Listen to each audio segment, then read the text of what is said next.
Hi Ray, how are you? I'm doing good. How are you, Mel? Well, I just got off a week of being sick as a dog. Right at Christmas time, but you know how that is. But Merry Christmas, Happy New Year, and tomorrow I believe is your birthday. Is So happy early birthday from Thank the you. Heifers over here. But we have Ray here because well, Ray is just a unlimited amount of information. She has a flock in the city. So she is, one of our special guests that we like to have on because she gives us that, perspective of, the permits and, all those things that a lot of people in the country don't really have to think about. So she represents a pretty large community of people who live in the city and raise chickens. But we also have right here because of a recent illness in her flock, and I think she comes with a lot of knowledge. Uh, this diagnosis, I think, comes with a stigma, or yeah, I think that's the word. Does. That it's a lot of people don't talk about it, even though they may have it, in their flock, which we'll get more into that because a lot of people have it in their flock. They don't know it, and they never know it. But anyway, I'd like to introduce Ray of Cluckers. She not only is a great presence online, she is a dear friend that we have had the pleasure of um, being friends with for quite a while since the internet chicken community, Ray. And she has sweet little Olive with her. You cannot see her, but she is the cutest little thing, and she can tell you more about her, throughout the conversation. But hi, Ray. Thanks for being here. Yeah. You might hear me yell at Olive a lot. So That's that's okay. Olive, can you tell us what Olive is for our listeners and a little bit about Olive before we move on? Because she is adorable. my husband is over here calling her names. But Olive is a Jack Russell Terrier, and cute little fact about her, she was born on our anniversary. That even makes it even cuter and Oh, sweeter. so now, well, we had a couple weddings because of COVID, but like now we'll definitely remember this one because it's her birthday also. So we forget all the time. It's like, oh, happy anniversary. We're like, oh, crud, which one is it? So, you know, Well, yeah, I completely understand. I got quite a few doggies here, and I don't know. You love them, but it's like kids. Sometimes you just forget. yeah, sometimes you want to just put them in a closet and say, Yeah, here, not that I'm advocating that, but their absolutely. days. Yeah, so true. So you are on break. Ray is a music teacher, and she is currently on break, which I kind of feel bad because y'all don't really get a lot of break where you are. Like our kids, I don't have any kids in school. I have a granddaughter, so I kind of keep up with it. But they We did don't, that at school a long time ago. yeah, we don't get breaks like that. So where I live, it's the snow is an issue. Mm, I mean, people can barely drive in the sunshine, so gotcha. snow is worse. So what they end up doing is we'll get like delays and we'll get, oh my God, the cat just with Olive. But we'll get delays, we'll get snow days, and that the way that our Department of Ed does everything, it's by hours, Okay. X amount of hours each year. It's not just the days, it's got to be hours. So that's where we end up with less breaks. And if we get too many snow days, they'll actually start taking from our spring break and adding on towards the end of the year. Yeah, they kind of do that here, but I don't know. They have like an unusual amount of snow days here. I think like we get snow, but not like consistently. Like, okay, it's winter time, it's gonna snow for the next 4 months or something.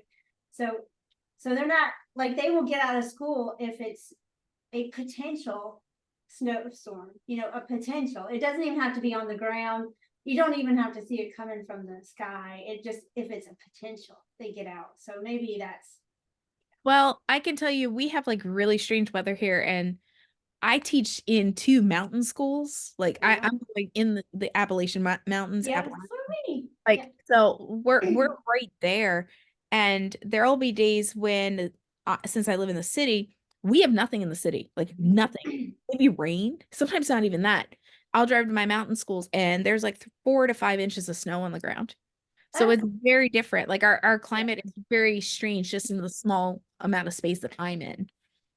That So happens a lot with us, like you'll see if we post pictures of like 4 or 5 inches of snow, and then one year we had like 12 inches of snow, and the people, up the road didn't, not necessarily up the road, but in another camp of another city, they didn't have anything. But a lot of times the mountain protects us, like with tornadoes and things like that. We don't that mountain fall protects us from a lot of things.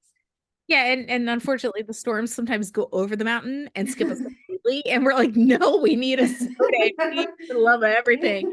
Everybody's sick, everybody's tired. We need a snow day, and it always misses us. Yeah, So that's also very true. Yeah.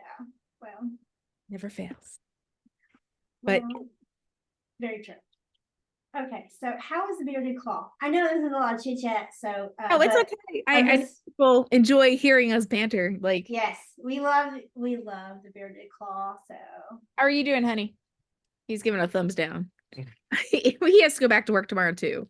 oh yeah, that sucks. We shouldn't have to work at all. No, no. We definitely shouldn't. These chickens need to make us more money. They do. They don't. They just cost money.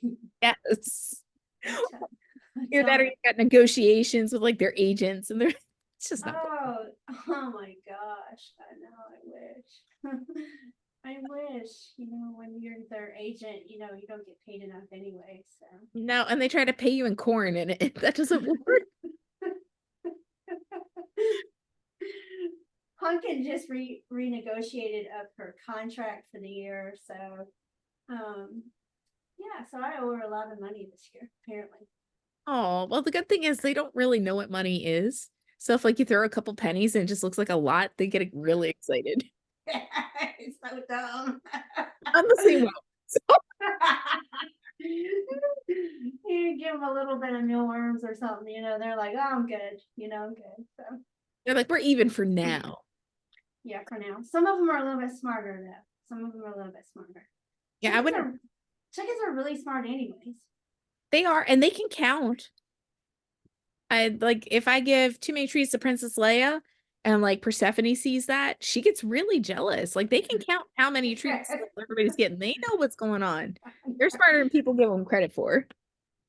I know, and they fight over to watch them like when they play football, when you give one a treat and Oh, then they're like teenage girls. It's all of the them. they're all the rest of them want it, so they start chasing around, and then it gets passed from one chicken to the next, and the next, and next.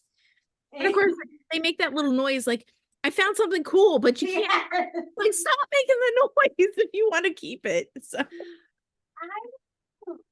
And Mr. Jangles, he alerts all the girls to snacks, and then they all come running. he's But such a gentleman.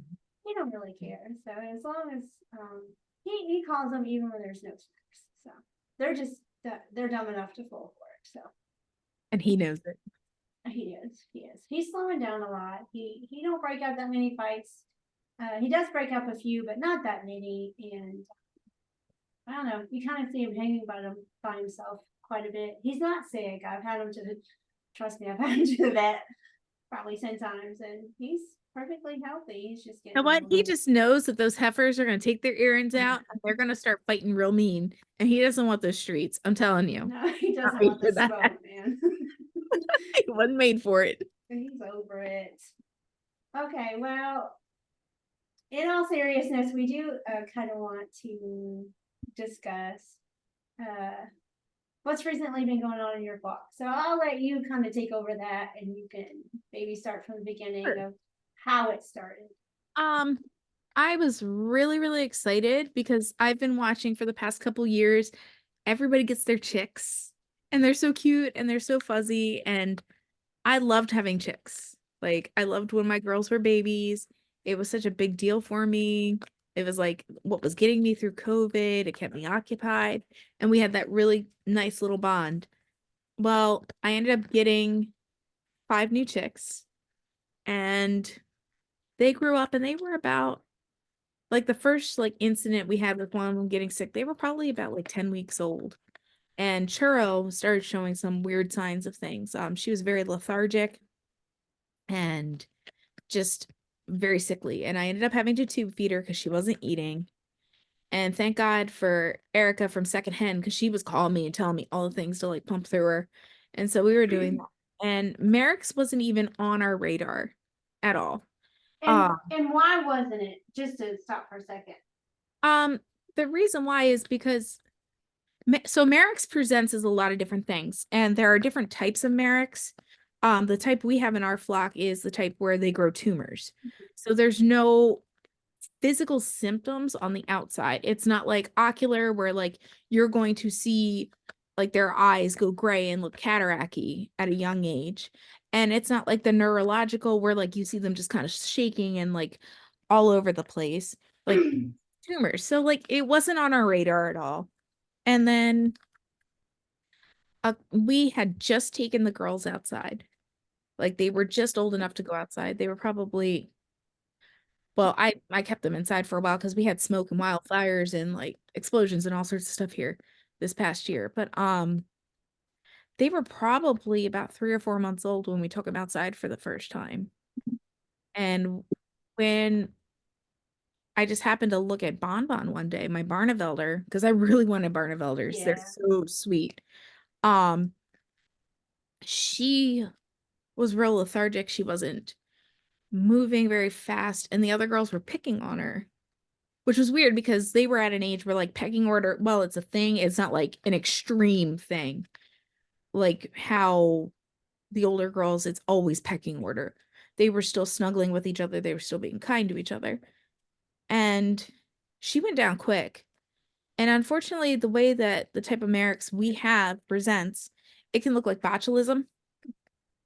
It can look like some sort of vitamin deficiency, Rhineck. It was very strange how she went down. And she wasn't walking. And we tried everything. We were pumping her full of vitamins. We were pumping her I was getting ready to treat her for coccidiosis before she died, and then she died unfortunately. But she wasn't walking, she wasn't able to stand. She had green poop, which is a symptom, and it's not just the starvation poops. Right. It happened to be a symptom of it. So she passed, and I ended up sending her off for necropsy. Now, I'm very lucky in the state of Maryland, we have two labs. There's one that's on the Eastern Shore, which is about 4 hours from me, and then there's one that's a half a mile from my house. So I took her there for the necropsy, and they said that they didn't see anything at first. And I ended up paying a little bit more for the necropsy. And by the way, if you get a necropsy done on your chicken, and if it's like my state lab, they will send you pictures. So, and that was a little jarring for me, seeing my chicken opened up, seeing her brainstem, seeing her lungs. It was very fascinating, but it's very hard when you're like this little baby peep that you had from day one is on there. So just for those people who are faint of heart, just know that they'll send pictures. Um, and they said that they didn't see anything at first. And I was like, something's not right because it was presenting as Merrick's. Like once I did more research, they said she had some worms and they said that she had coccidiosis. But I was like, something still isn't right because coccidiosis should not have taken her down like that. And neither should have parasites. Right. Because they weren't showing up in her poop. They And weren't she like, wasn't really that old. She was no, still young. So she was about 18 weeks. So she was getting ready to lay. She was at that point of almost laying. So they went through and they did a further round of tests. It was around $50 to get it done. And they found a small tumor in her lungs. And they said, well, we're not really sure. It could be Merrick's, but we're not really sure. And then 3 weeks later, Butters went down. Butters was my little Easter egger. Very, very sweet. They were always picking on her. And usually if, they're being picked on, not because they're at the bottom of the pecking order, but they're like constantly picking on them, check to make sure your chicken isn't sick. Well, Butters fought for maybe like 2 weeks with this going on. And I knew that there was a possibility of it being Merrick's. So we did everything we could to like lower her stress level. We went through and we were treating her for coccidiosis. And I got a different medication for it. It's Toltrozuril, Yeah, and it's a one and done yeah. versus chord. So it's a little bit more effective. It also helps with worms. Worms, yeah. So I treated her with that a couple times. I was tube feeding her. I was giving her all sorts of Nutri-Drench, Rooster Booster, Poultry Cell, oregano, everything I was throwing at her. She again presented with the classic leg pose, could not stand. And she fought for a long time. And it was just sad to watch. And like every time that this was going on, I would turn to my husband and go, I don't know, maybe I just need to make the appointment and have her put down. He's like, I think she's gonna fight through, because then like the minute I said that, she would like try to stand up and she would eat. And so she was eating, she was drinking, but she had the pose of Marek's. And then finally she just passed. So I took her in, went through the entire necropsy process again. And this time they said that she was riddled with tumors. Oh, sorry then. And they took a look at some of the nerves and they said that they were enlarged. That's another classic sign. Um, she was way more sick than Bonbon was. So, yeah, I asked people how we could have gotten it because we're pretty tight with, we're not perfect. Nobody's perfect. But we're pretty tight with our biosecurity. And I was really unsure how it happened. Now, my girls hadn't really been outside. So that's where like I'm Yeah. at. And I have some theories, but it could have been I work at country schools. They have chickens. I could have dragged it in. Maybe I didn't clean off my boots well enough.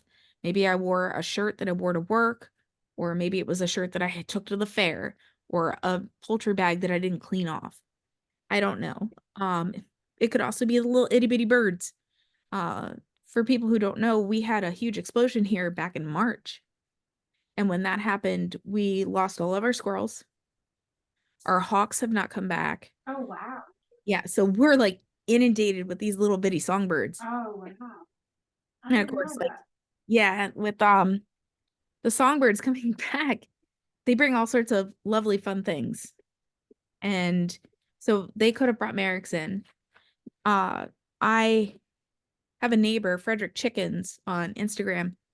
She's just a couple houses away from me. Yeah. We were discussing about it because she was like, well, what's involved with the Merricks? Like, how did it happen? I'm like, I don't know. Uh, there's all sorts of ways that it could have gotten into my flock.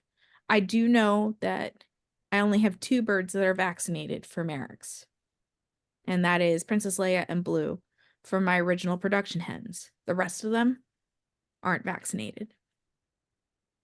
And for people who are going to go and pick up chicks this year, unless you're buying them directly from the hatchery, they're not going to vaccinate them. So I've been working with secondhand to find ways that I can help my girls, because if they hadn't gotten sick, I wouldn't have known, to be honest with you. Because it's a type of Merrick's, it doesn't present physically and it looks like everything else. Yeah, especially hens. I mean, you got a list of things that you could choose from that, could potentially be merits, and it's definitely not. Yeah, and I was wondering if maybe my feed wasn't very good, kind of deal. I was wondering if, maybe they ate something bad. Maybe I just, gave them some treats that were a little too old. And, we went through all of that process too. And it was definitely not botulism. I wanted to make sure it wasn't leukosis, which is another type Yes. of disease that presents Yes. exactly this. Exactly like merits, yes. And there's like, it's different, like just on a very small, like cellular level that you and I aren't going to be able to tell. Right. I mean, if I was to open up a chicken today, I'd be like, oh, I don't even know. Right. So I think that people just need to be aware it's probably in your flock. It's a disease of opportunity.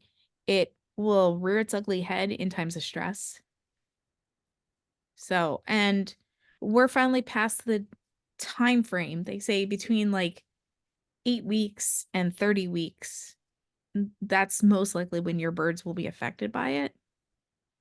So, like, I have one girl right now, Tato, she hasn't laid, and we're thinking that maybe the stress of getting ready to lay might have triggered some of this in Bonbon and Butters, but we're not sure. So did you get 3 together?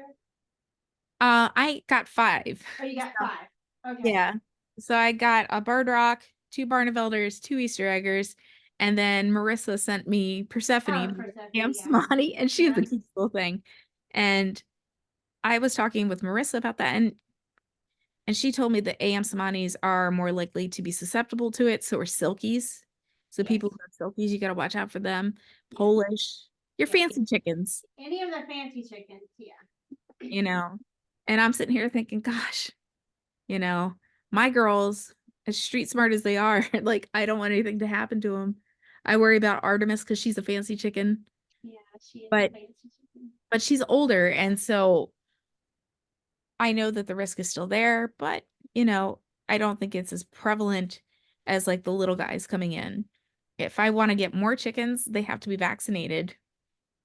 Uh, I did talk to my vet, and it's a mixed science out there about vaccinating older birds. But the way I think of it is it's like a flu shot. If you get a flu shot, it's not going to stop you from getting the flu. But it lessens. It Yeah, can lessen. Yeah. it lessens the symptoms. So the thing that my vet and I discussed was, you know what, it's not going to hurt anything. So we're going to try and vaccinate my girls. And so I do have like the vaccine here at the house. Um, we're going to make a whole video on it and show people how to give a vaccine because I think that's important for people to know how to do. It's stressful. It is stressful, but we're going to do it. It's worth it because it's not going to hurt anything. That was like what I took away from all the studies that I was reading. I read one from Penn State, and they were like, this could help, but it's not going to hurt anything. It's not like you're going to give your chicken Merrick's. It's not like you're going to cause them to all die. We do have a closed flock, so I will not be getting chicks anytime soon or birds anytime soon. Yeah, these are some of the questions I have for you. So you're like actually just answering them as Oh, we go. yeah. No, that's great because that's things that we want people like. How did it present itself? How do you lower the risk of like we said, it's probably in your flock. I don't have a single chicken at my or ever that's ever been vaccinated, like ever in the last 15 years. We do a lot of I don't buy live birds. I buy hatching eggs. We hatch here. So they're Yeah, and so that the risk is still there, is what I'm trying to say, but it doesn't always, obviously we don't want anyone to freak out, but we also want them to be aware of yes, the risks. and it does come from dander. So you can test with like a PCR test. Like if you take one of the feathers, it'll have the dander on it, and you can have a lab do a PCR test on it to tell you whether or not they are shedding the virus actively. Yeah, you can do that now, Yeah. like when they're alive. Yeah. So your bird doesn't have to be dead for you to be able to test for Merrick's. So that's like the good news. Cause like I always thought, oh wow, if they have Merrick's, what, do I have to call them first and then send them off for a necropsy? Or like, what can I do to make sure that I know what's going on here? If you're getting hatching eggs, it's not transmissible from mama to egg. So if you think you have Merrick's in your flock, you're gonna have to use an incubator and then That's what I vaccinate. kind of, yeah, that we had another Mary, I know you know Mary, but Mary Yes. lost nearly all of her entire flock to Merrick's. And that's we've always felt that there would be it's scary. I can't imagine is what I'm trying to say. Like I couldn't imagine what you're having to face, but you're doing it in a way that is um always honorable, and you're looking to help other people, And what's so sad about Mary's case is she has the neurological one, yeah, and you see it. And when she has shown, and I see her heart breaking when she shows the symptoms of those, and she's doing it to teach people, and it's just you can hear the pain in her voice. And she is just such an angel person, she's just wonderful. And so like to see her just so upset and sad, like what I'm going through is totally different because it's internal, but you can see what's going on with her flock and it breaks my heart for her. There was several of the last ones, I think, that me and her message, I mean, like for an hour until her baby had finally passed. And stuff. It's just because you're just helpless, right? There's absolutely nothing anyone can do about it. You really can't stop it. It's gonna do what it's gonna do.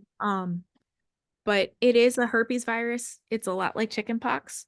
We all have those of us who went to the chickenpox parties when we were, I mean, like the young people and millennials probably don't know about the chicken party. No, because my older millennials, they actually had the vaccine. So when it first came out, my oldest kid was one of in the trials for chickenpox shot vaccine, and she never got chickenpox. She's lucky, but I mean, like even when we were growing up and we were going to those chickenpox parties, I knew people who had gotten chickenpox more than once, but the second time around wasn't as bad. And then my sister got it. My baby sister that passed away, she was in her 30s, and she got it twice in the same year. I'm not talking shingles. I mean regular chickenpox. She got it twice. I mean, my husband, you haven't had chickenpox, have you? Yeah, and whenever they're like, "Oh, there's chickenpox at school," I'm like, "Crap." So I have to watch out for it. But, again, the vaccines are going to help with that, but it's going to be a virus that's always in their body because it's a herpes virus. It's always there. Um, One way I know that something's up, it's also called the wasting disease.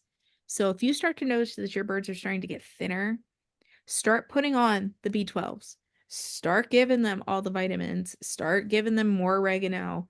Um, I'm not normally a person who's like the healing power of Italy, but like the oregano has been helpful with just helping boost them. It does help when you're adding in other, things. And nothing against oregano, but on its own, obviously we're not. No, I'm not saying it's a cure-all. It's helpful. I mean, like, listen, we're not going to go out there and dump our spice cabinet out there for them. But, adding the additives to the water, I agree. Yes. And to like kind of get their calories up. Yes. I know people are just absolutely dead set against heat. This year, I've had a heater running in my coop because I don't want them burning the calories and getting stressed with the different temperatures. Your situation is different, right? So that's what we advocate for that. We're not telling you across the board you shouldn't use heat at all. Yeah, I know. Use it wisely. Use it wisely and research what type of heat you're using. And yeah, obviously they need to stay warm. Well, I worry about their calorie deficit more than anything else. And if they don't have to worry about keeping warm, their body can focus on fighting other things.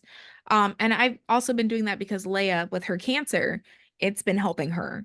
Yeah, my whole flock's a mess. Like we're just like grab bag of disease over here. And it's been it's been a horrible learning opportunity. But if I can help other people, then it's worth it.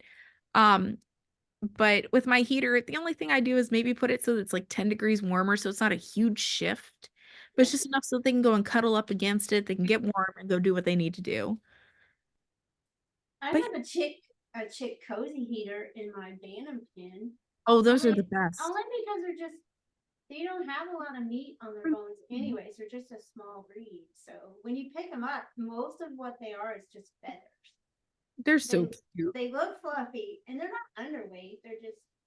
They don't have a lot of meat on them. So I do have a cozy heater, one of the radiant heaters just in their coop. But the good rule of thumb is when you pick them up, you can feel their keel bone. And if you can also feel like a little bit of like, breast around the keel bone, they're okay. But like if you like even think for 1 second, then maybe they're too thin, they're probably too thin. I've been very aware of the protein amounts that I've been giving them. So I try to give them like extra veg, and I've been giving them more corn right now. So like I haven't been like shoving a ton of grubs at them because I don't want them to have kidney issues on top of. So it's a fine balance of too much protein, not enough protein. not enough carbohydrates, especially when you have a chicken in your situation.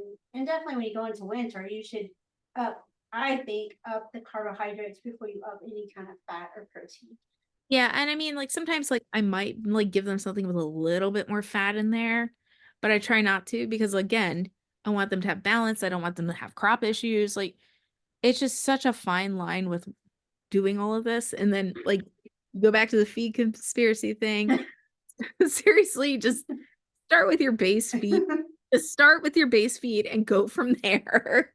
Because that's like your baseline for everything. Like you could sit there and you could have all these tons of conspiracies out the window.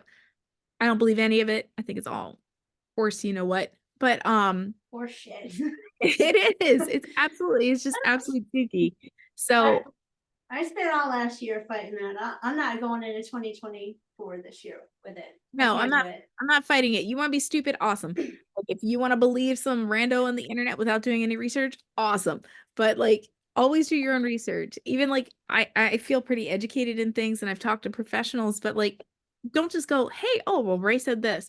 No, go and research it because what's good for my flock isn't good for your flock. Absolutely. Did you have roosters? I don't have Yes. roosters. Yes, that's a whole different ballgame. So I we mean have like to do accordingly.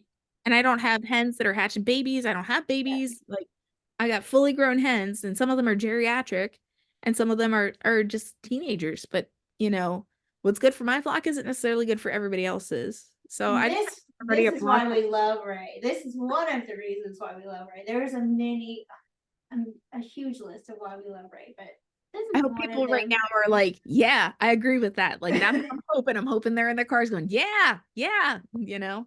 That's right. That's absolutely right. Your flock is your flock, and that's what we definitely Ray and I. That's what we are definitely on the same page with. You know, we don't all have to do the exact same thing. And stay out of the Facebook groups. If you tell somebody you have a Merrick's positive flock, they're gonna be like, oh, kill your birds, just kill them all. Oh, they like pull the whole thing and start over. I'm like, what?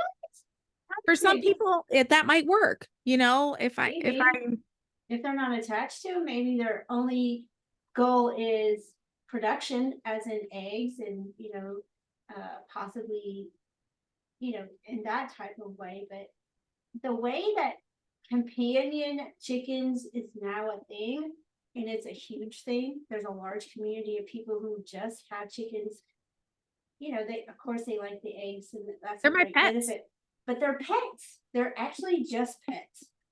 In the marketing world, if they would catch on to that, there's a huge Oh, untapped avenue of money because chicken mamas and chicken daddies love to drop money on their babies. and anything with a chicken on it, we're buying it. I We're buying it. know. It's true I, though. Yeah. if I could find stuff with more hens on it and not just the beautiful roosters, I'm Yeah. buying it. Like people don't understand. I Yeah. mean, my whole family even said they were like, "You're so much easier to shop for since you got chickens. We just find you something with a chicken on it." Right, hun? Oh my gosh, my kid. Yeah. Oh yes. Absolutely 100%. But you don't Yeah. have to kill your whole flock. You don't have to. I mean, obviously, like now that I know what's going on with my girls, I can make a more informed decision. If I see somebody suffering, I'm gonna obviously be like, no, what, this is what it is. And I can maybe ease their suffering a lot quicker Right. because there really is no recovery from it. Right. So people who are thinking, oh, you can nurse them back to health. The ocular one, I think, and There, yeah, there are. it's Well, different. I'm not going to give a definitive answer. I'm not a veterinarian, but the there are situations that possibly they could recover and continue on. Yeah, but I do know that like Gail Damerow has said it's an 80% mortality rate. Right. So I will go by her because like her stuff Yeah, is like the Bible for me. So, absolutely. and that's what people need to realize. But if you know, like, oh, it's Merrick's. Okay. Well, if I start seeing the chicken showing symptoms of it, I'm gonna be calling my vet and we're gonna be having a conversation a lot quicker than me thinking, oh, well, maybe it's just this, you know. Yeah, and then they have to suffer for longer than they really should And have to and suffer. and they will fight. And again, keep in mind, chickens are prey animals.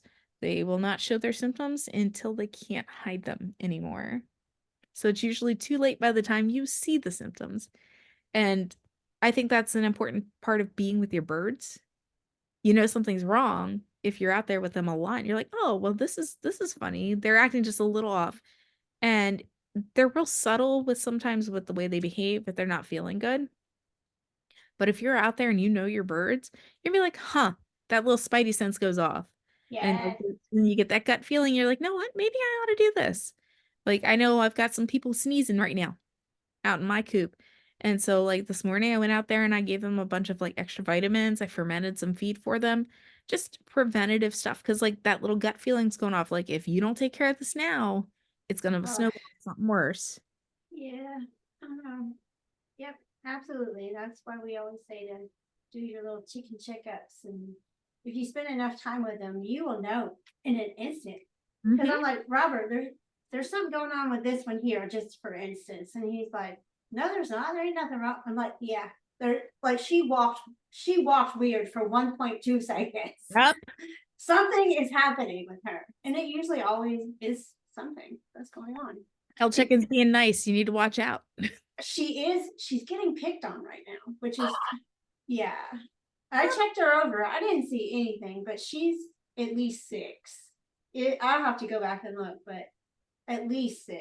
Might be time for her to go to the retirement community. Yeah, she may be going over to the single ladies club because we made a single ladies club, and it's That's where just, Wilma's at, right? yeah, Wilma would not participate any longer in with Mr. Jingles. She is in the single ladies group. She's over it. She is. Her hair is white. She looks she so pretty with glitter. I love it. she molted, and yeah, she just had white feathers come in, which is crazy, but that's just part of the genetics. But So she looks so pretty though. She always looks good.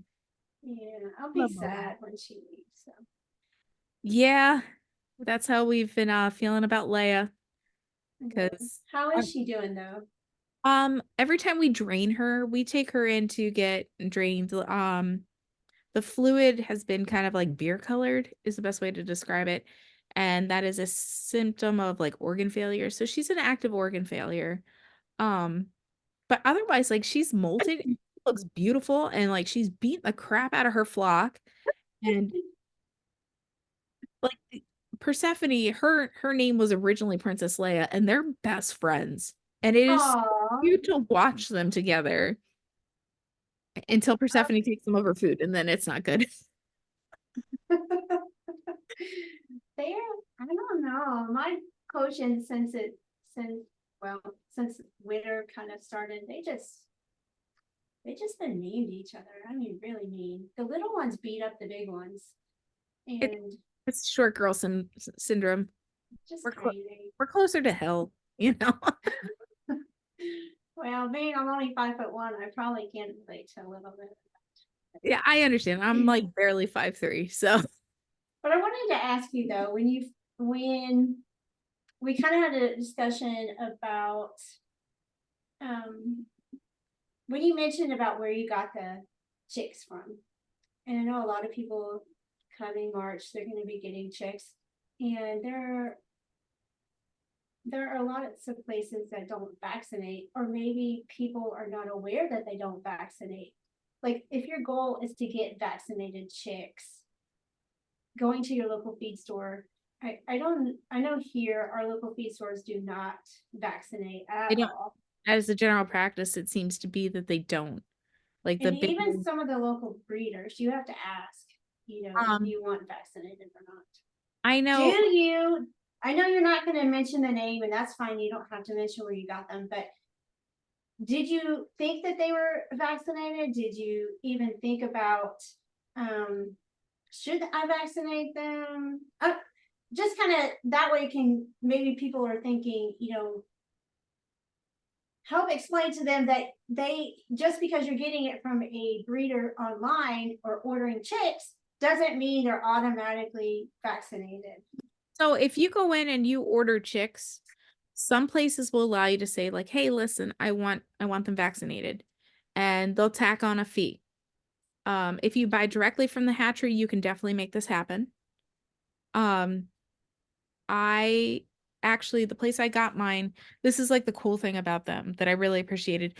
They gave me a little sheet of paper, and on that sheet of paper, it told me the batch number of the chicks, told me when they were hatched, it Oh, told me the interesting. hatchery that they came from, and I contacted that hatchery. And just full disclosure, I searched the hatchery with the word Marek's, and it came up. And they told me when I emailed them that they couldn't tell me. I was like, but I have the batch number. I have the receipts. Like, this is where I got them from. And they refused to talk to me at all. But some of those backyard chicken groups at that Mm. hatchery, less Marek's. So, I will be doing better research next time, and I will not purchase from that hatchery. Now, I'm not going to put them on blast because Right. maybe they effed up, you know? But if you're going through somebody who is MPIP, they won't have Merrick's in their flock. They test for all of that. Um, there's a breeder up by where I work, and I just looked at their website, and they only sell vaccinated chicks for Merrick's. They don't vaccinate against coccidiosis because your birds are going to get that eventually. Or But they'll be exposed. Like here, we don't vaccinate for coccidiosis, but they get exposed through their mom.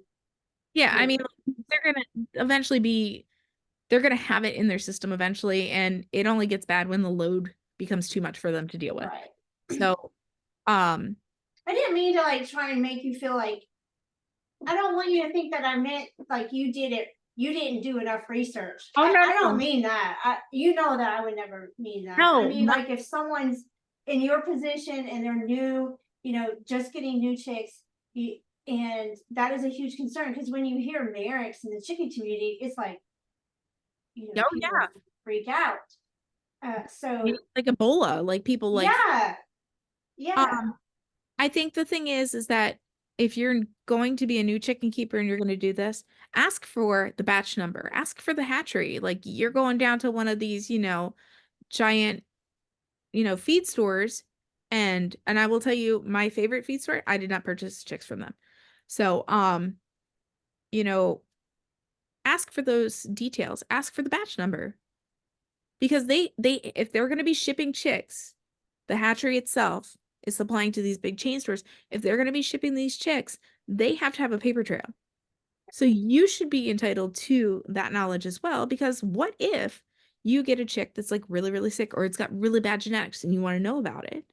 Or, what if, God forbid, like they have mycoplasmosis, which they shouldn't, but yes, things happen. right. You know, I would be following that paper trail. So that's something for people to know. But just know that if you're buying from one of these big feed stores, they do not vaccinate their chicks. You're gonna have to do it yourself, which on a little tiny chick, I don't know if I could do. But like it's hard enough with the big girls giving them any type of like shot. But like with little guys, they're so small. Um, but there is a way to do it, and I'm gonna find out how to do it and then teach people because I think that's important. But just follow the paper trail. Ask for those things. Don't feel embarrassed to ask for that hatchery's MPIP number. Because if something's going wrong and like they missed it, because I think testing, you would have to ask Marissa because I don't know much about the whole process because I can't go through it. But I know that they only test once or twice a year and Yes, something could slip through the right. track. They can absolutely slip through the cracks. They may not test the bird that has that. There Or is, if it, in our state, if you have a certain number in your flock, then you have to test all of your flock. A smaller flock, I believe that you can do, and we looked into this a while back and we never, I got too many other things going on. But depending on your state, but that's neither here nor there. But yeah, I mean, NPIP is usually always the best way to go. It doesn't mean that you're not going to get any illnesses because there's illnesses that they just don't test for. They only test for so many. Mhm. And but that's a good place to start though if you're going to order chips or even yeah. I I mean, don't like know. if I'm gonna order chicks again, it would either be from the local place, but they do straight runs and I can't have roosters. And as much as I would love a leg bar army, I don't think I could. all leg bars. The hairspray would just be too much for everybody. But I probably order from like McMurray. I don't know if you deal with them, but I like them a lot. They've been very nice to me. I I've know that. never ordered from McMurray. We get our hatching eggs from a local breeder here, and we've never had an issue with any type of viruses. The only thing we have that I would say necropsy that we have necropsy here is for fatty liver syndrome, and that's obviously just genetic. It's not something Yeah. that's contagious. So.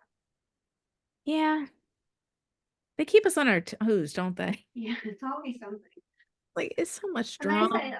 they say, oh, back in the old day, you didn't have all these diseases for You did. chickens. And I'm like, yeah, you did. You just didn't. No one noticed. It just fell dead, and then You were like dinner. If dinner. I I, mean, and I'm basing this off my asking my husband because Rob they raised chickens here when he was a little kid, and I mean he's old as dirt, so they've had chickens here forever, and if one of them happened to die, I mean they didn't yeah, think I mean, anything of it. my mom grew up on a farm and she told me, I asked her questions. She's like, I don't know. She's like, if they were sick, we would just put them down and we'd have them on the dinner table.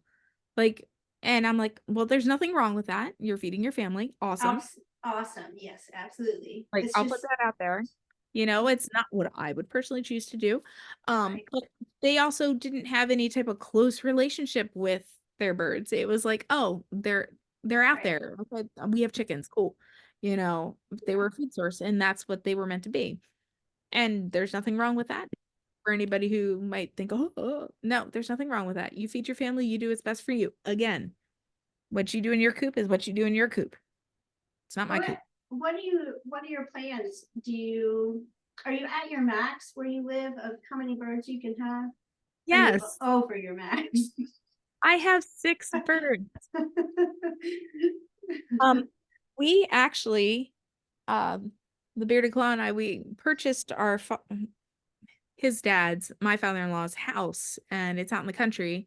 And there's about an acre, and it's farm country, and we can do whatever we want.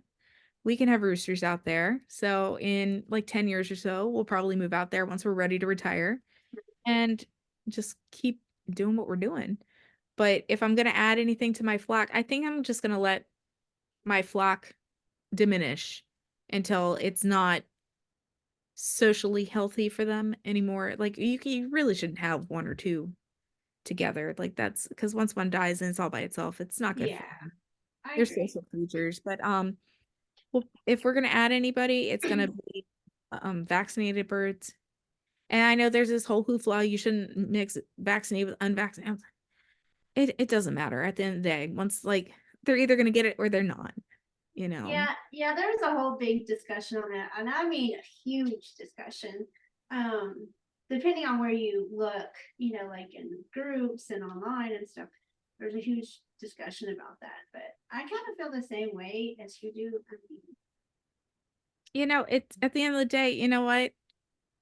I mean, I haven't had my flu shot, but so and so has. Like, oh, we're not gonna mingle because I haven't had it just causes too much, you And know. obviously, stress of the bird, the genetics of the bird, um, all of those things play a factor into is it going to present itself? Are they carrying it and they're not going to, they go their whole life and you would never know it. Like, not necessarily, I mean, like internal symptoms. I mean, like they don't present any, they just die of natural causes of age. And I mean, like what they could pass away from isn't necessarily like the Right, autopsy I have isn't they died of Marek's. It was right, they died of something else with Marek's as a complication. Like it wasn't the main cause. right. Um, I'm not gonna have silkies. They're adorable. I love watching other people have They're them. not very tough though. There is too much work involved with them. I cannot. They are And not very tough at all. Polish, adorable, don't want them. So, we're gonna probably pick breeds that are a little bit more hardy when it comes to that, if we're gonna decide to add anything. And, I'm obsessed with the Samanis now, so thanks, Marissa. I'm obsessed. She's so cute. But they would have to be vaccinated before they show up at my door, kind of deal. But I think it's all gonna be fine. It's just I know what to look for now is the big thing. And I'm hoping that they all go through their lives and never present anything and just live nice, happy lives. There's no reason for them to be stressed. It's not like they have jobs. It's not like they're paying bills, you know. They don't have to worry where food is coming from.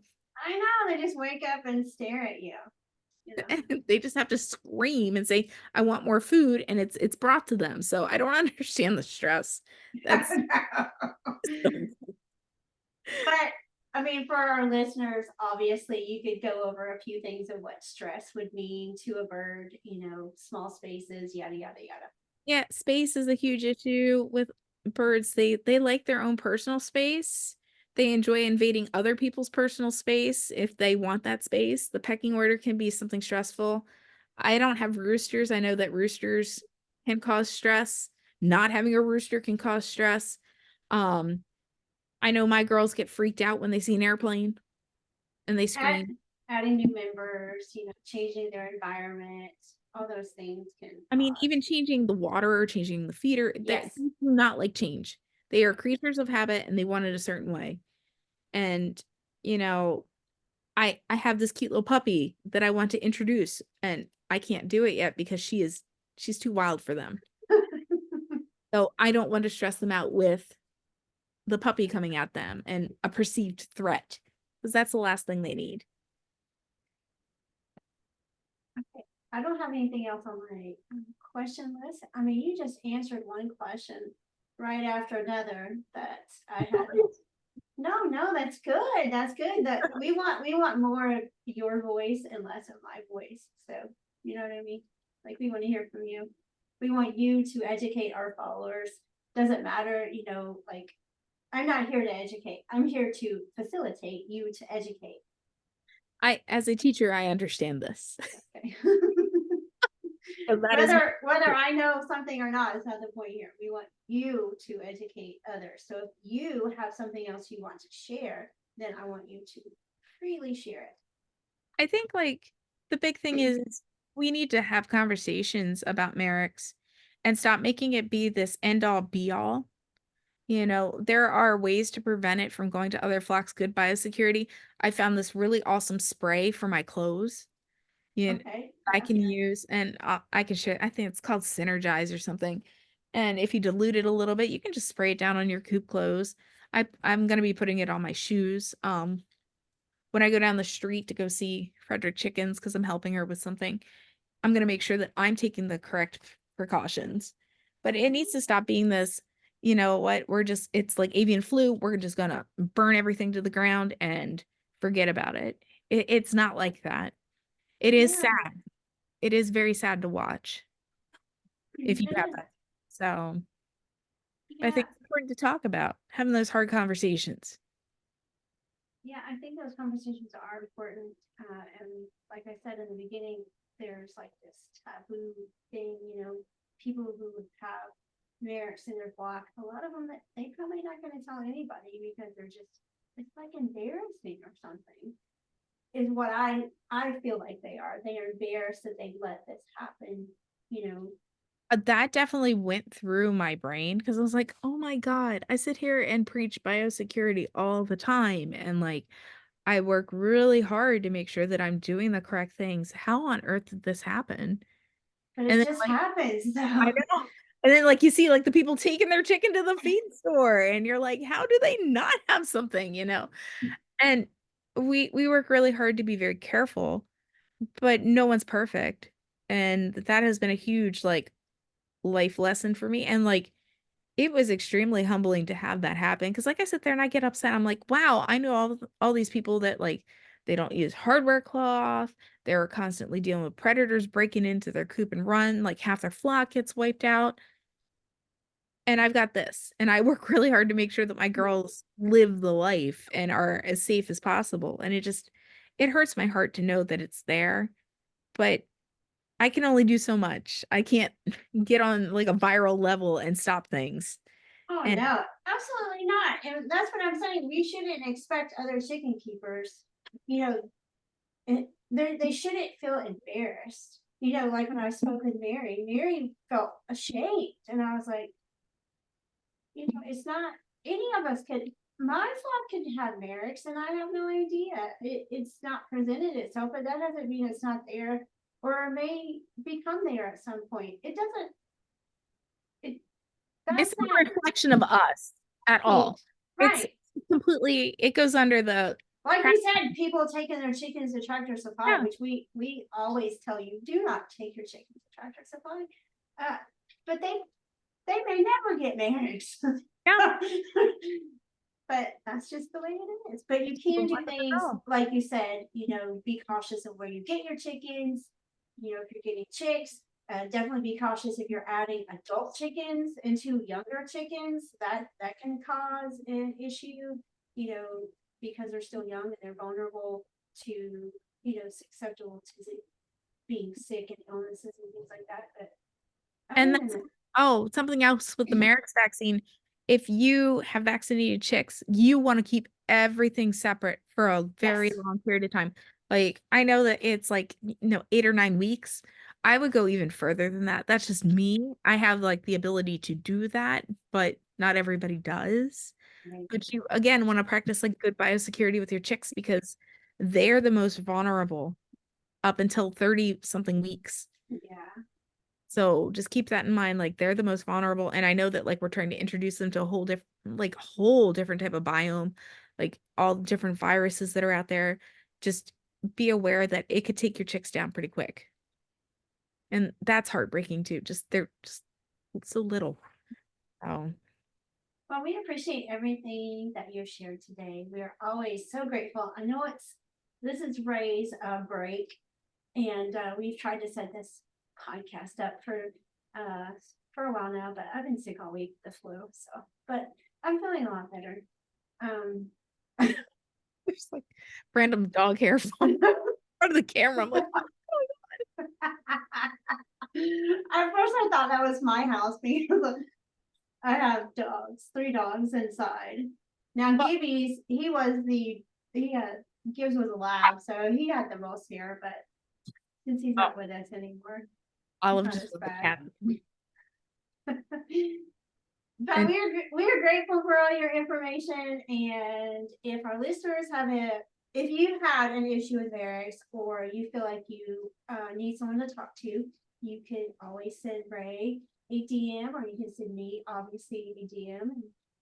We don't claim to be any type of veterinarian professionals, but there is a general knowledge that we could share, and we could put you in touch with others who have maybe more knowledge of that. But And it's good to have a support system. That's like having a support system. I mean, if nothing else, like if I can't help you, I'm just gonna sit there and be like, I am so sorry because I feel your pain. I empathize with your pain. So Betty, Betty has just Betty. that. She's like my ancient Shih Tzu. She's so sweet. She is a sweetie pie. But we appreciate you, and we appreciate all of our listeners. And yeah, we'll see you next time, Ray. Okay. Thanks, Ray. Welcome. Have a good one, Mel. You too.